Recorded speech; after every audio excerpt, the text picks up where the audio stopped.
Happy new moon, sisters. This month is Gemini month. That means the new moon was in Gemini.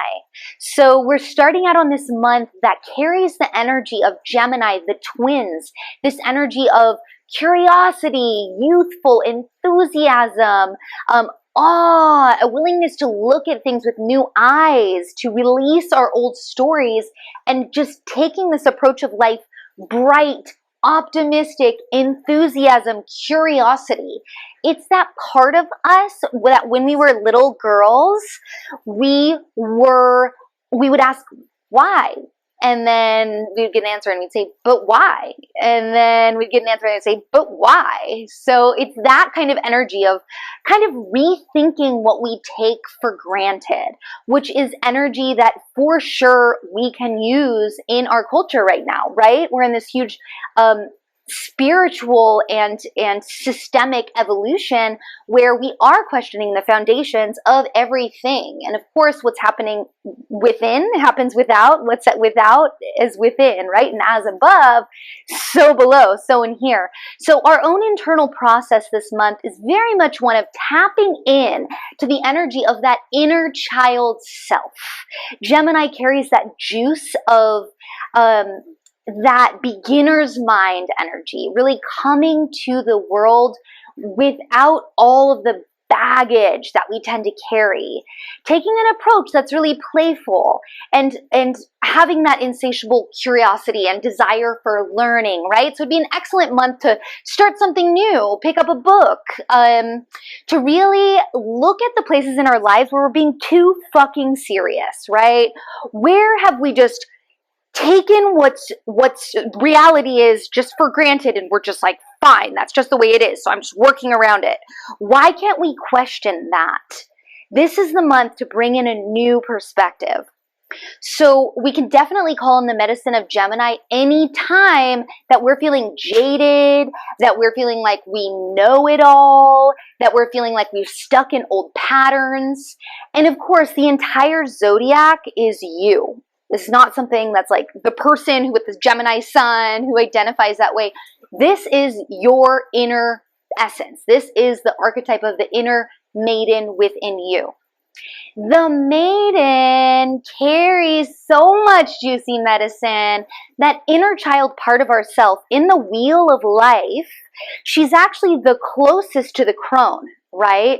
So at Beltane, the crone, winter acquiesces, right? And just releases down into the earth, pulling up the maiden as she releases down. So that's the energy of the maiden. Is she actually is the one who knows the reason why we were brought into this life to start with.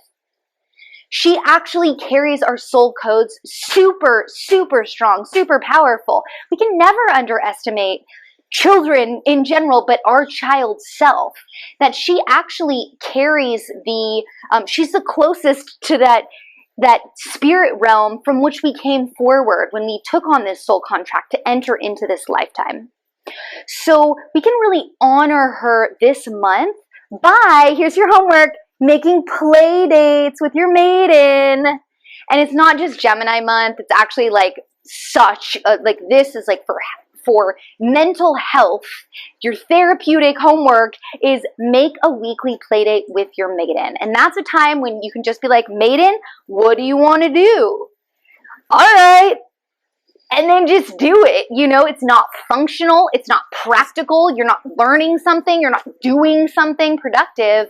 You're just letting your inner child do what the heck she wants to do. Because here's the functionality part of it for our Gemini air minds, right? The mental body, is that Jung's quote, until we make the unconscious conscious, we will play it out, it will run our lives, and we'll just call it fate. So when we when we honor the inner child, when we feed her need for fun, when we feed her need for fun and play and just being spontaneous and just doing things because they're silly or because that's what you want to do. You don't need to have a reason, right? when we attend to her needs in that way, then she stops running our life. Because the reality is a lot of us are really serious all the time, and then all of a sudden we have a tantrum, right? So if we actually attend to that inner part of ourselves, of course it's play and sensuality and all of that, and also making our inner child feel safe. That's an important part to really acknowledge, that so many of us are working with ongoingly in therapy and through all of our processes, right? But the inner child, not only does those moments of trauma need to be attended to, really just that pure innocent essence of us needs to be like let out of the bag, let her free, let her roam. Benefits our joy, right? And the last thing I want to say to close is I was thinking of that quote, or not the quote, but just that saying, a cultural saying, happy wife, happy life. You guys ever heard that? Happy inner child, happy life. Gemini's bringing that medicine to you. What are you going to do with it? Make sure to get on that new moon intention setting ceremony. We had so much fun.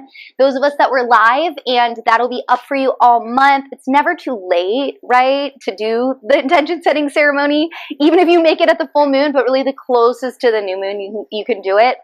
The more we're moving with nature's cycles as we live intentionally. So much love to you. Enjoy your classes this month. Happy Gemini new moon. So much love from my inner little maiden to yours.